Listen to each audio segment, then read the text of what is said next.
Ini aku Indonesia dengan seluruh tumpah darahku. Di sini aku berdiri, di sini aku berjanji, di sini aku mengabdi.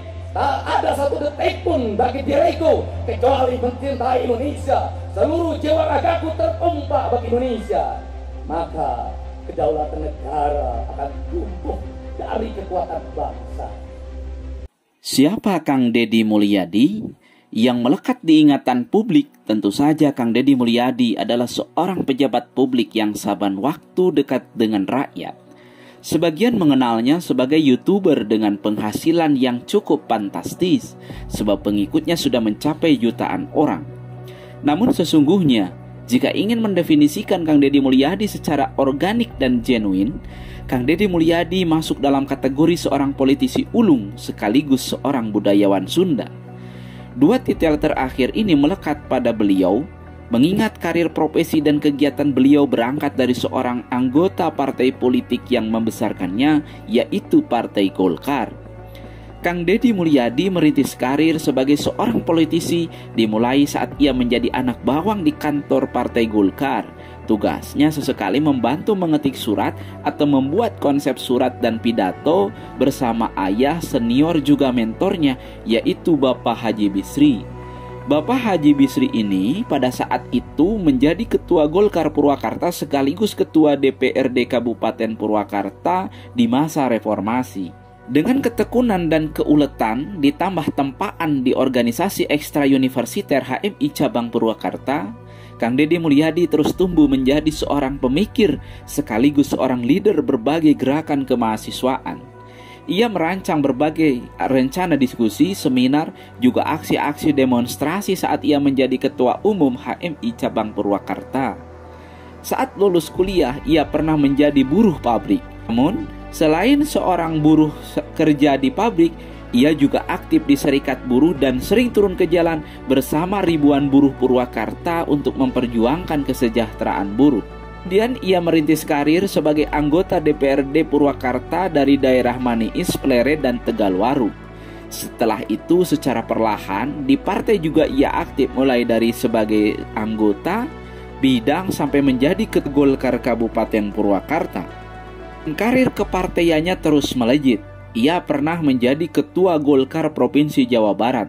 Adapun beliau sekarang aktif di DPP Partai Golkar. Apa yang khas dan menonjol dari seorang Kang Deddy Mulyadi? Di antaranya yaitu saat ia berpidato. Beliau seorang orator ulung yang memukau. Bahkan sebagian rekan sejawatnya mengumpamakan bahwa Kang Deddy Mulyadi itu seperti Soekarno muda. Kang Deddy Mulyadi sering menjadi orator saat demonstrasi mahasiswa, demonstrasi buruh, juga saat ia menjadi Ketua Golkar. Pidato-pidato beliau selalu membius audiens. Pesan-pesan moral yang disampaikan selalu menggerakkan.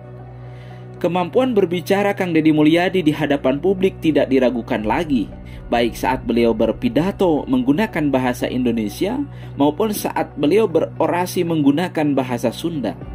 Pasti sekali, kalimat yang disusun begitu sistematis, bernas, diksi yang dipilih benar-benar cermat, tepat, dan berkualitas.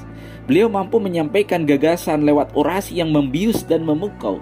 Perbendaharaan yang ia kuasai benar-benar dapat mewakili pesan yang hendak ia sampaikan kepada publik. Bahkan, intonasi, penjiwaan, dan komposisi suaranya begitu apik dan menggelegar.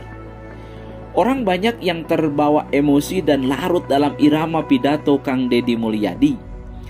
Persis dengan apa yang disampaikan oleh Soekarno, termasuk gaya bicara dan tata cara Soekarno menyampaikan orasi-orasi politiknya pada saat revolusi di tahun 1940-an.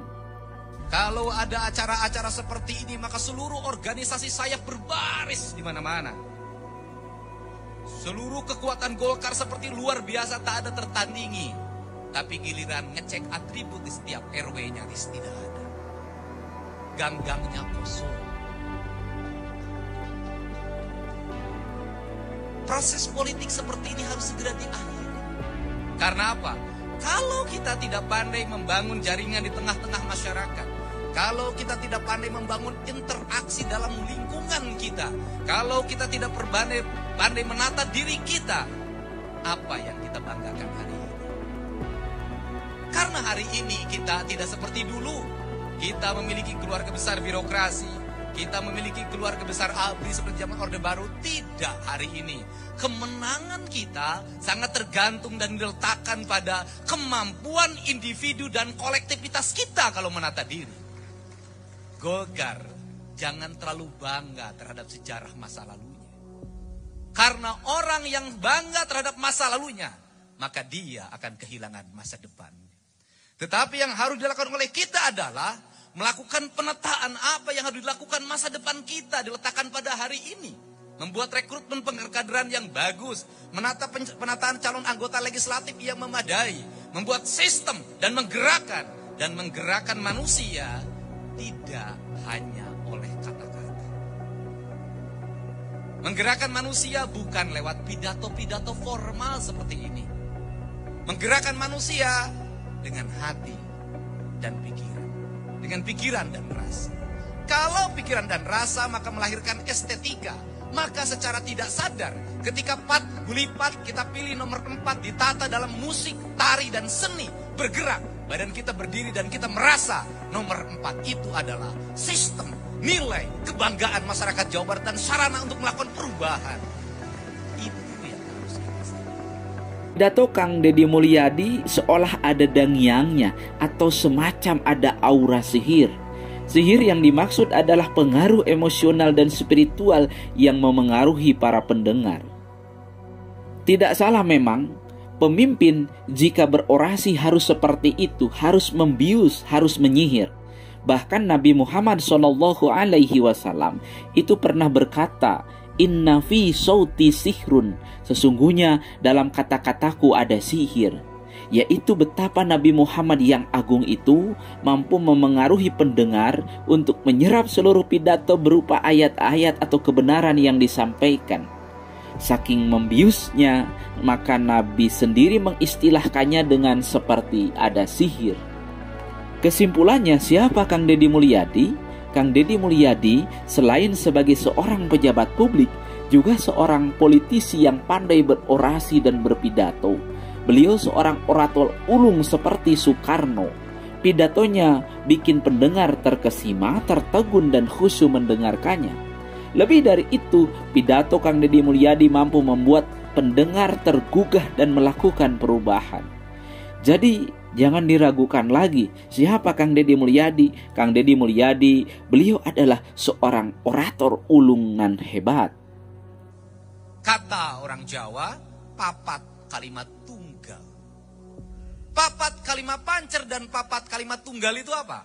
Sistem nasionalisme kebangsaan yang diletakkan oleh para pendahulu kita, yang diletakkan oleh raja-raja Jawa dalam meletakkan diri manusia dengan alam dan kesemestaannya, yaitu manunggalnya manusia dengan tanahnya, manunggalnya manusia dengan airnya, manunggalnya manusia dengan anginnya, menanggalnya manusia dengan mataharinya. Maka dia ada ruh di dalamnya, ruh dan jiwanya bersatu dengan unsur materialnya. Maka dia masuk dalam papat kalimat tunggal, antara diri dan Tuhannya tidak ada yang memisahkan, bersenyawa, bersatu. Ketika dengan air dia maka kacai jadi salewi, ketika di darat maka kalogak jadi ke darat jadi salogak, sarendek, saigel, sabobot, sapi anean, manunggal, tidak ada keterpisahan. Kalau tidak ada keterpisahan, dia adalah nasionalisme sejati. Tidak ada satu jengkal tanah, tidak ada satu tetes air, tidak ada satu gelombang udara pun, tidak ada satu tetes matahari pun yang terlepas dari dirinya.